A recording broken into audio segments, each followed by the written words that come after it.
torcedor e torcedora flamenguista de todo o Brasil. Vamos falar sobre a volta de Pedro aos treinos, da Supercopa que acontece no domingo, do Vasco que entra na disputa aí com o Flamengo e o Fluminense para gerir o Maracanã. Vamos falar também de contato oficial do Flamengo ao jogador Lucas Torreira, também das dificuldades que os clubes estão encontrando aí em relação à variação cambial, da entrevista que o William Arão concedeu ao ESPN Brasil. Vamos aqui então falar sobre esses assuntos no vídeo de hoje. Bora fazer o vídeo!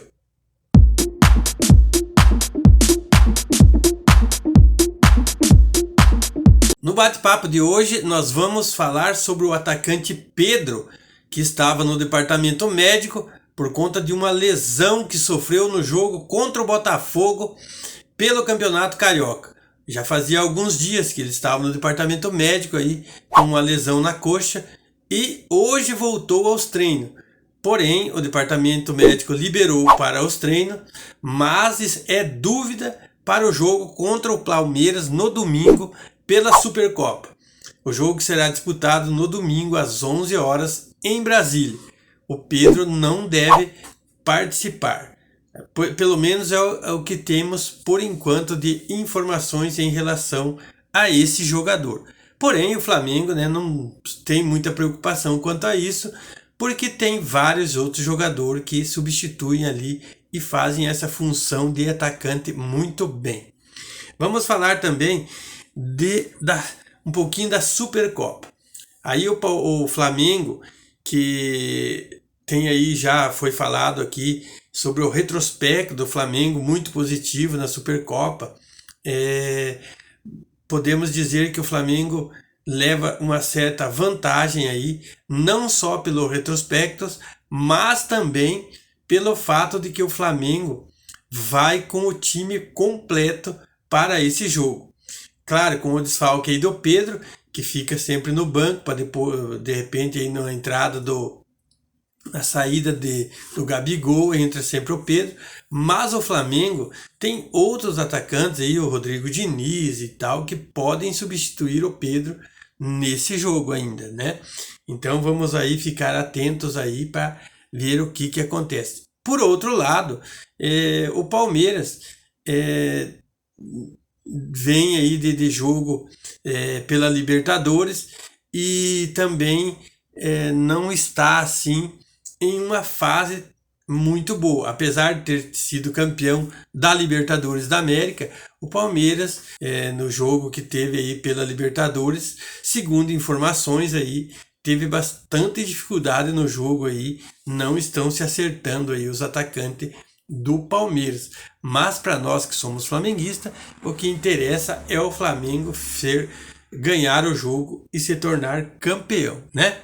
Então vamos torcer pelo Flamengo aí no domingo aí, com certeza todo mundo aí na frente da TV, quem não puder se deslocar até Brasília aí para assistir o jogo no camarote, digamos assim, até porque por conta da pandemia não tem torcida, mas quem pode entrar no estádio aí com autorização das autoridades sanitárias vão poder ver o jogo, segundo informações que se tem. O Vasco, que então de alguns anos para cá, quem vinha fazendo a administração provisória do Maracanã era o Flamengo e o Fluminense em parceria. E o Flamengo e o Fluminense tinham uma parceria e faziam a administração do Maracanã e mandavam os seus jogos no Maracanã. Agora, por encerramento aí de contrato com a Federação Carioca, aí, com o governo do Rio de Janeiro, vai se abrir outra licitação. O que é licitação para quem nunca ouviu falar em licitação? Licitação é a concorrência que o governo abre para que as empresas ou os clubes possam assumir, nesse caso específico, a administração do Maracanã. Então vai abrir a concorrência e o Flamengo e o Fluminense têm preferência aí para seguir no comando aí da administração, da gestão do estádio do Maracanã. O Flamengo, né, que é um clube assim que tem bastante destaque e experiência no assunto, e o Fluminense também tem as preferências. O governo, segundo informações aí que se tem, o governo do Rio de Janeiro, que é proprietário do estádio, não tem muito interesse em mandar essa administração para empresas privadas, né, que não atuam no ramo do futebol. Empresas, digamos assim, apenas especulativas. Segundo o governo, o interesse maior, obviamente, é que ficasse na mão dos clubes, não necessariamente, obviamente, do Flamengo e do Fluminense, mas de repente o Vasco, incluindo o Vasco, o Botafogo. Só que o Botafogo tem o Engenhão, né, que é o estádio do Botafogo, o Vasco tem o São Januário,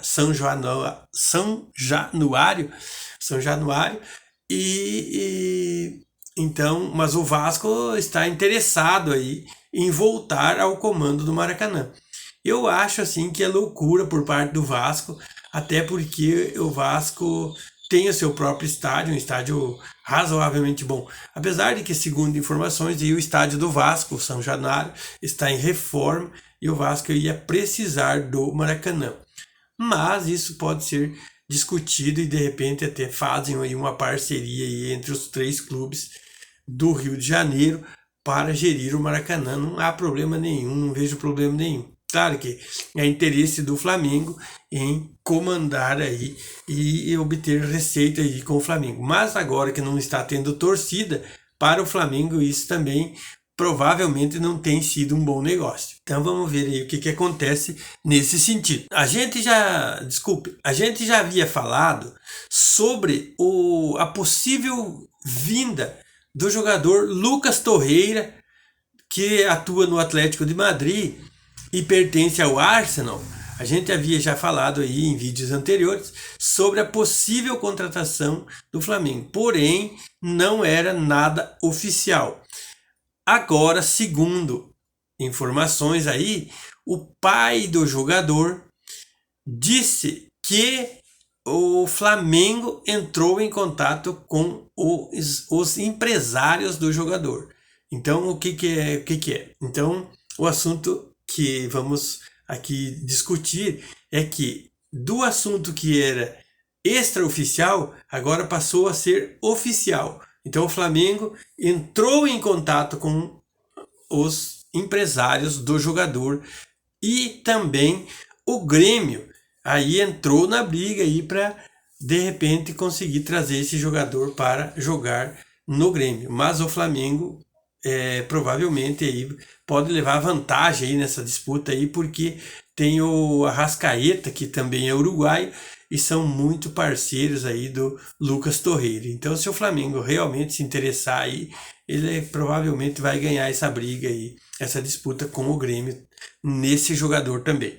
Antes que eu esqueça, eu quero pedir para você se inscrever no canal, deixar o seu like, ativar os sininhos das notificações e deixar nos comentários o que você acha de o Vasco entrar na disputa aí pela administração do Maracanã. Atualmente, quem administra o Maracanã é o Flamengo e o Fluminense, e os mandos de jogos são apenas do Flamengo e do Fluminense. Porém, se o Vasco entrar na parceria, vai ser mais outro clube mandando jogos no Maracanã. Aí o problema pode ficar bem complicado aí com relação ao gramado, que vai ficar muito prejudicado aí, ocorrendo 3, 4, 5 jogos aí durante a semana no mesmo estádio. Aí vai complicar um pouco, né? Então eu quero que você deixe nos comentários aí o que você acha de o Vasco querer entrar nessa disputa aí para gerir o Maracanã. O que tem se discutido muito nesses últimos tempos, vamos dizer assim, para não dizer últimos meses, porque não são só mais meses, já passamos de um ano de pandemia aí, dessa questão aí sanitária que envolve o mundo inteiro aí, que é a pandemia. A gente vem sempre discutindo aí sobre as questões de haver jogos sem torcidas. Mas o torcedor que está de fora dessa situação, não, de repente, aí não parou para pensar como é que os clubes estão se mantendo com essa questão da pandemia aí, já que os estádios não estão recebendo torcedores. Porque uma das fatias aí de receitas dos clubes são as bilheterias. E por conta da pandemia, as bilheterias já não estão existindo. Mas os salários dos jogadores, todas as despesas fixas dos clubes ainda estão existindo. Aí a pergunta é como que esses clubes estão conseguindo sobreviver diante dessa circunstância. O que acontece? Com esse contexto todo aí de assuntos voltados para a pandemia, a variação do cambial, o aumento significativo do valor do euro e do dólar, isso aí vem causando prejuízo gigantesco aos clubes brasileiros que trabalham com o real. Então, o que acontece? Às vezes um jogador que valia 20 milhões de euros, por exemplo, ele, se comparado ao real, daria em torno de 80 milhões de reais. Só que agora, o que acontece? Como essa dívida dos clubes aumentou em relação aos times que trabalham com o euro ou com o dólar, essa dívida aumentou, então os clubes às vezes se obrigam a vender, os clubes brasileiros e argentinos, de repente, se obrigam a vender jogador de maior valor, digamos assim, por um valor inferior por causa do poder de barganha desses times. Se o Flamengo, por exemplo, tem uma dívida com, vamos pegar um time europeu aí, o Barcelona, por exemplo, o clube tem um poder de barganha porque o dólar está aumentando, o euro está aumentando, ele acaba pegando jogadores aí bem mais em conta, o jogador que poderia ser supervalorizado. Então é uma situação bem difícil aí que os clubes brasileiros estão enfrentando. Em entrevista ao ESPN Brasil, concedida pelo zagueiro e volante e zagueiro, o Ilharão, o Ilharão já está completando 290 jogos pelo Flamengo. Já são 6 temporadas no clube. E o Ilharão, em entrevista que concedeu, falou que pretende continuar jogando pelo Flamengo.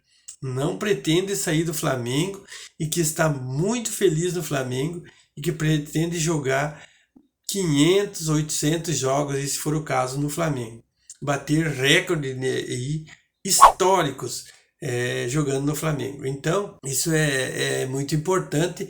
Por quê? Porque se um jogador declara que está feliz no time, e que pretende continuar jogando no time, é porque isso está agradando ao jogador e ao time. Então, vamos esperar aí o que dá aí nessa relação de Flamengo e o Ilharão, que no caso é um baita de um jogador, né? Claro que falhas todo mundo tem, já cometeu algumas falhas, aí normal, eu acho assim, porque todo jogador comete falhas e todo jogador é ser humano. Nós não podemos aqui achar que o jogador é uma máquina. E o Ilharão é um jogador muito experiente, é um jogador assim bastante equilibrado, digamos assim, não tem trazido problemas para o Flamengo e está já no Flamengo há um bom tempo servindo o Flamengo e tomara que fique aí no Flamengo até encerrar sua carreira e quebrar históricos de jogos realizados pelo Flamengo. Aí eu vou falar de um assunto bem delicado agora, que é triste, que deixou todo mundo aí muito triste há 2 anos e pouco atrás, né? Em fevereiro de 2019, quando houve aquele incêndio no CT do Flamengo. Ali se foram 10 jovens talentos que eram da base do Flamengo, jogadores que estavam na base do Flamengo e que acabaram perdendo suas vidas por conta daquele incêndio. E aí, 9 desses 10 pais de jogadores já fizeram acordo com o Flamengo e já está tudo certo. Porém, tem um pai do goleiro, que é o Cristiano Esmérico. Ele não entrou em acordo com o Flamengo e em fevereiro de 2021, em conversa que tiveram com a diretoria do clube, fizeram uma proposta aí de indenização para o Flamengo, e o Flamengo ofereceu uma indenização aí na casa do 1 milhão a 2 milhões de reais aí de indenização pela morte do jogador. Era o goleiro, Cristian Esmérico, desculpa. Cristiano é o pai do jogador. Fazer uma oferta maior da indenização, aí, não entrar em um acordo, digamos assim, pretende solicitar via justiça uma indenização em torno de 10 milhões de reais. Sem querer criticar e sem querer julgar as pessoas, todo mundo sabe que a perca de um jogador, de um filho ou de um ente querido, de um familiar, é muito doloroso e muito triste. Porém, eu acho, é minha opinião, por isso que você pode deixar nos comentários sobre esse assunto o que você acha, sem querer condenar ninguém e respeitando o sentimento de todo mundo. Mas eu vou dizer aqui o que eu penso. Eu não acho que está certo essa atitude dos pais em relação ao filho que faleceu. Eu acho que o jogador não tem preço. É minha opinião. Não tem um preço. Uma pessoa não tem um preço. Então, o que tem que se considerar é que foi perdido o jogador, foi feito um retratamento por parte do Clube de Regatas do Flamengo, e que os pais ficam um tanto esquisito assim, pedir um valor alto de indenização, até porque seria uma espécie de exploração, talvez a palavra seja essa, não sei, exploração desse fato tão triste que ocorreu. Eu acho que o Flamengo, enquanto instituição, está fazendo a sua parte, ofereceu aí na casa de 2 milhões aí de reais em forma de indenização aí da morte do jogador, e eu acho que estaria, assim, na minha opinião, uma oferta de bom tamanho, até porque seria até um antiético por parte dos pais aí, provisionar aí um enriquecimento aí, apoiados na morte do jogador. Mas enfim, cada um pensa como quer, julga como quer, e faz aquilo que acha certo na vida. E agora eu quero pedir para você que não é inscrito no canal, inscreva-se no canal, deixe o seu like, compartilhe esse vídeo. Se você gostou do vídeo, compartilhe o vídeo e ative o sininho das notificações para receber novos vídeos. O que nós queremos aqui é sempre trabalhar com essa transparência, com essa conversa franca sobre todos os assuntos que estão envolvendo o Flamengo, seja ele bom ou seja ruim. Então a gente tem que deixar as coisas aqui sempre bem claras. Então eu deixo aqui o meu pedido para que você se inscreva no canal, ative o sininho das notificações, deixe o seu like e compartilhe o vídeo para nos ajudar. É muito importante isso para a manutenção desse canal no ar, ok? Deixo aqui o pedido e já vou me despedindo. Um abraço do tamanho do Brasil. Tchau!